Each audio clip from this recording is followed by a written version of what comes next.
Hey there, welcome back to our channel. In today's video, we'll be providing you with a full guide on how to fix Messenger download problems. If you're facing issues while downloading the Messenger app, don't worry, we've got you covered. Let's jump right into the steps. Step 1. Make sure you have a Wi-Fi or strong mobile data connection. Step 2. Check your device storage to ensure you have enough space for the app installation. Step 3.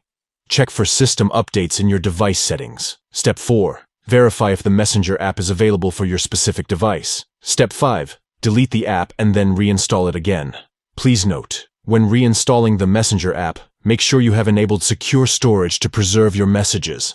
And that's it!